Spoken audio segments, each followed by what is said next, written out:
Quand on apprend le latin avec cette méthode, qui est tout simplement la meilleure du monde, il y a deux catégories de personnes. Ceux qui avancent et ceux qui traînent. Et au risque de vous choquer, la différence entre les deux n'a rien à voir avec les compétences linguistiques.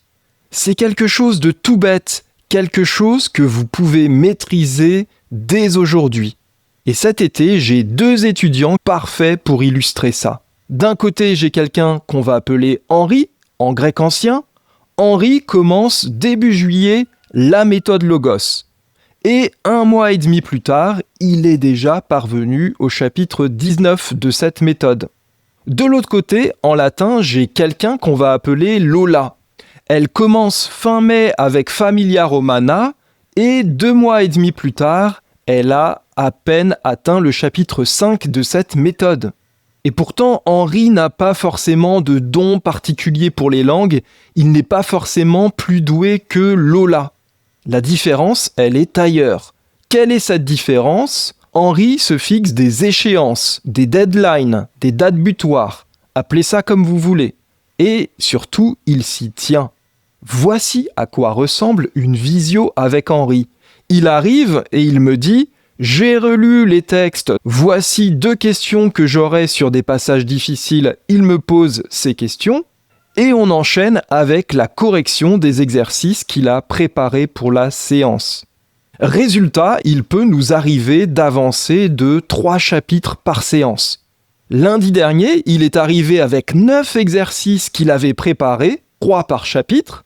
On a passé l'heure entière à les corriger et je lui ai donné 2-3 chapitres supplémentaires pour la séance suivante. Henri a compris qu'il peut lire les textes tout seul et qu'il a surtout besoin de moi pour corriger les exercices et répondre à ses éventuelles questions. Ça se passe très différemment avec Lola. Déjà, plus d'une séance sur 2 est reportée avec des excuses du style « Mon réveil n'a pas sonné, j'ai dû reconduire mon père à la gare, mon canari est malade ». Bon, vous voyez le style. Très souvent, les exercices ne sont pas faits et on doit relire les textes ensemble parce qu'elle ne l'a pas fait de son côté. Résultat des courses, on avance très lentement et pourtant Lola n'est pas plus bête qu'une autre. Simplement, elle ne parvient pas à se fixer des échéances et à s'y tenir.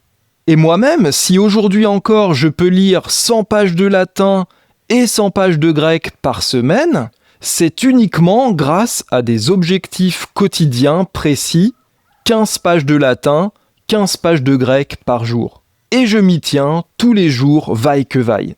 Se fixer une deadline et s'y tenir, c'est une compétence d'organisation toute simple, mais que la plupart des gens semblent incapables de mettre en œuvre dans l'apprentissage des langues anciennes.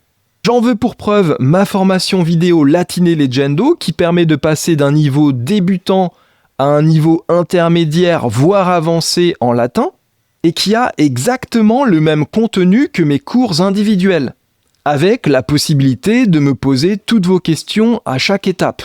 Et malgré cela, le bilan est catastrophique. Personne n'est allé au bout de cette formation.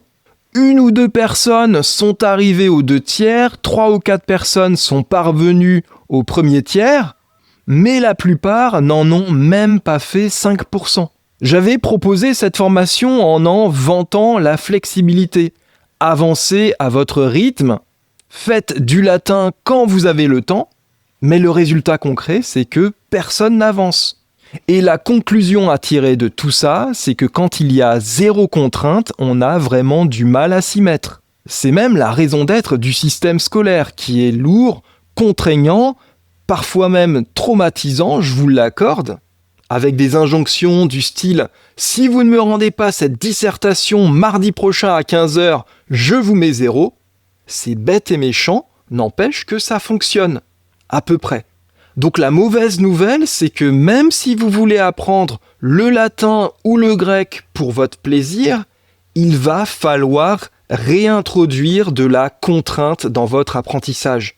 Alors comment faire concrètement ? Vous avez plusieurs options. Première option, vous payez un prof particulier qui vous fixe des échéances précises et qui vous tire les oreilles quand vous ne les respectez pas. La deuxième option, ça peut être un proche à qui vous rendez des comptes.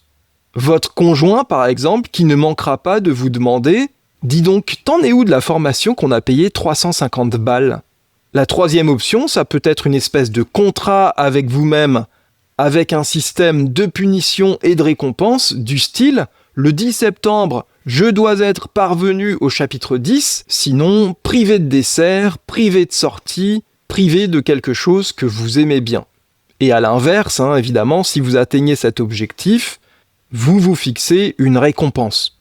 Et même si vous êtes totalement débutant en latin, je peux vous donner dès aujourd'hui l'occasion de vous fixer une échéance et de la respecter en vous proposant mon programme gratuit « Lisez et comprenez dès aujourd'hui vos 7 premières pages de latin ». Dès aujourd'hui, je vous envoie dans votre boîte mail tout ce qu'il vous faut en termes de grammaire, en termes de vocabulaire, pour lire et comprendre ces 7 premières pages de latin. C'est un programme gratuit auquel vous pouvez vous inscrire en cliquant sur le lien dans la description de cette vidéo. J'espère que cette vidéo vous a plu, j'espère qu'elle vous a intéressé et surtout qu'elle va vous aider à vous organiser pour mieux structurer votre apprentissage du latin ou du grec ancien. Si c'est le cas, merci de mettre un petit pouce vers le haut, merci également de vous abonner à la chaîne et puis dites-moi en commentaire quel est concrètement votre prochain objectif, votre prochaine échéance en latin ou en grec ancien. Je vous en remercie d'avance, à bientôt.